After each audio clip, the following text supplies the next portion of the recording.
What's up, everybody? DRJ here, and today is going to be part 2 of the Jobby job outside of gaming games question and answer session. I actually just got off work, so a little tired. I'm sure having a beer will really help out with that. So this is where I said I was going to answer you guys' questions that are off my website, Mr. Picky Pants. First section kind of talked to you guys, said some basics, some generalizations about life outside of games, my job mainly, and this part is about the questions you guys wanted to know. So I basically just went down the list, tried to pick out the questions that seemed to stand out the most, were the most unique. So here I go. So Anonymous wanted to know what was the worst, goriest, bloodiest thing I've ever seen during work. I guess it actually wasn't that gory. During clinicals I got to go down the OR and stand in when they were amputating a guy's leg off, so that was interesting to see. It was really really strange. Actually, you would think it would be more gory, and I'm sure in certain circumstances it was. This particular patient actually had diabetes and had extremely poor circulation, and actually just with elevating like the extremity and I think it was just all they did was elevate it. There was very minimal blood loss. It was shocking. I think actually what stood out more than actually the gore, seeing the inside of somebody's leg, was just seeing like them hold the other half of it. It just was weird. Like in my brain, it was just like it didn't connect as to it didn't make sense. Like, okay, like half this guy's leg is in one person's hand and the other half is still on his body, and it just didn't make sense. It was really strange to see that the first time. Rax wanted to know what are my work hours like, and I've heard that nurses get to work 12 hours 3 days a week, and that gives you plenty of free time. Yeah, absolutely. So I work weekends, so work Friday, Saturday, Sunday, 12-hour shifts. Nurses can work a whole variety of shifts. What's really cool is you can fall into like the self-scheduling category, which unfortunately I don't at the moment. But that can give you the ability to work.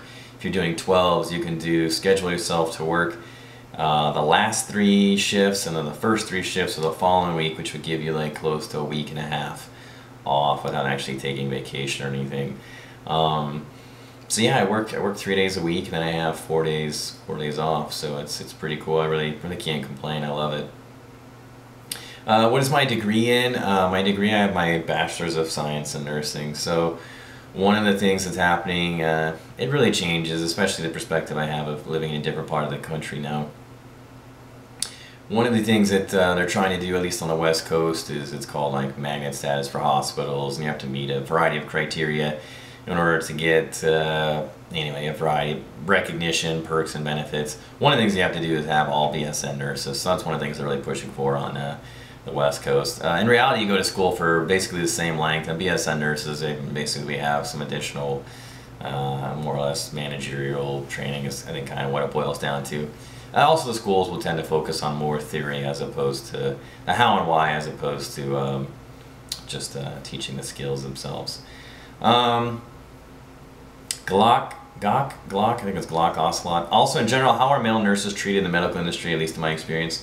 In my experience, they're just, I haven't really had any issues with it. I think the most common thing I get is people think I'm a doctor, which is funny because there's still a stereotype around that males are, physicians, but I think it was either very close to or females tipped the balance a year or 2 ago as far as more physicians are females. So that stereotype is still there from back in the day, but definitely not that way anymore. So I haven't really gotten anything. Most of the people that say something are outside of healthcare, and I'll get the what is it, the Fokker comments, whatever. I had about 1,000,001 times. So yeah, I've heard it all, but not within healthcare. It's non sequitur.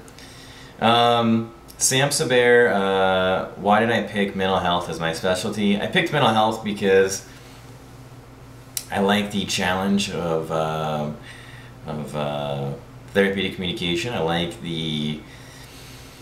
it's very difficult to get your point across, say what you want to say without dumbing things down, and it's a real challenge to apply those types of concepts to mental health. People are having all sorts of different issues, and listen to what they have to say and give them, you know, constructive either criticism or recommendations on ways to, you know, whatever it is, relieve stress, talk them down from whatever's going on with them, figure out some way to deal with issues. And it's just, it's a challenge that I like. Plus you get to interact a lot more with patients typically, as opposed to most of the areas that I've worked. Mia wants to know, do I change people, and something about auxiliars, which I think sounds like their country's equivalent of CNAs. A lot of people want to know, like, do I have to change people? Do I have to mess around with poop and pee and things like that? In general, I was a CNA beforehand, before I was a nurse, and you have to do all sorts of stuff. Like, that's your job as a CNA, is the poop and pee stuff. But now, do I do that? Not really. It can really change on your unit. You know, typically if you're in ICU, oftentimes they don't bring in underlings there. They don't trust them being in ICU. But in other units, CNAs will come in, and typically the CNAs will take care of the majority of that stuff. But yeah, it's not uncommon to have to do something along those lines, but is that the majority of what you do? No, absolutely not. But like I said, it really depends on the area that you're in. Obviously mental health, not doing almost anything related to that. And if you are in an area that does require a lot of that, typically they're bringing on other people like CNAs to help out with that stuff. Clax04 wanted to know, why did I move to Oklahoma? That's a hard one. The next question is a little hard to answer. Moved to Oklahoma because it's really difficult to find jobs in Oregon. It's very, very difficult to get into nursing school. A lot of people applying in the thousands, and you know, they'll take 20, 30 people or something like that. So it's not easy to get in. Similarly, it's very difficult to get hired. You know, they have very high GPA requirements, which isn't an issue. I graduated, I had good, great grades, whatever. But you know, none of your extracurricular things matter. You know, I was involved in, you know, like everything from like student government to the Oregon Students Nurse Association Board of Directors to volunteering, and did all that stuff. None of it matters for shit because they just have way too many people applying, and it's just extremely competitive. Like I said in the last video, they make a lot more money. It's 2 to 3 times as much as I'm making right now in Oklahoma, so very, very competitive. That's why I moved to Oklahoma, because they offered me a job. Lupus wants to know, do patients abuse the system, and how does Oklahoma experience compare to Oregon? Yeah, of course you find patients abusing the system. I had a lot of questions asking me like free healthcare and things like that. What do I think about it? You know, when you're in healthcare, basically what you're seeing is people are at the end of the rope, the end of the line, and it's both sad and frustrating for a variety of reasons. It's sad to see people progressing to this stage, especially when it's preventable illnesses, diseases, whatever you want to call it. And it's mainly because our healthcare system focuses on, you know, treatment versus prevention. You know, and as far as like the money goes, as far as I understand, it breaks down, you know, people that pay insurance pay more in their premiums because they, you know, cost shift and shifts over those differentials, so the people that can't pay, it shifts over, and you know, people that pay those premiums pay higher premiums to cover the people that can't pay. So if we were to have healthcare for everyone, technically you're already paying for their healthcare now because you pay those higher premiums, but ideally everybody would be saving money as time goes on because we're preventing issues from happening. So I'm not going to be seeing, you know, the amputees that are getting legs or whatever limbs chopped off as a result of like exacerbated diabetes complications. You know, oftentimes you just feel like you're bandaging people up and sending them off. They have no support once they leave, and you end up seeing the same people again and again, almost regardless of what unit you're on. Nate wants to know, am I a power bottom? Yes, absolutely. Taicho, what's the worst smell? And our doctor is easy to deal with. The worst smell is GI blood by far. It's absolutely nauseating. Even thinking about it makes me sick to my stomach. It's the most overwhelming, overpowering smell I've ever smelled in my entire life. It's been a long time since I've smelled smelling salts. I think I smelled them back in the day when I was in wrestling in high school, and I can't remember it exactly, but I remember the GI blood, and it was just disgusting. It was horrific, so terrible. you just feel like you can't get it out of you. It's terrible, terrible, terrible. Our doctor's easy to deal with. Once again, it just depends on the unit. Some doctors are great. Oftentimes, the younger physicians can be, fantastic. They're wonderful, fun, and the older they get, the more grumpy they get. Stanley, what do I love most about my job? I kind of covered this in the first video. What do I love most about it? Like I said, just that experience, that sensation, the feeling of, connecting with someone, helping them, very intimate, very vulnerable position, being able to be there and be that person that, helps them out is an awesome experience. And all the more so in mental health, because you tend to work much more closely than you do in other areas of nursing. Also, they're awake and conscious as opposed to, say, like the ICU, which can be one of the selling points of the ICU when they're not conscious.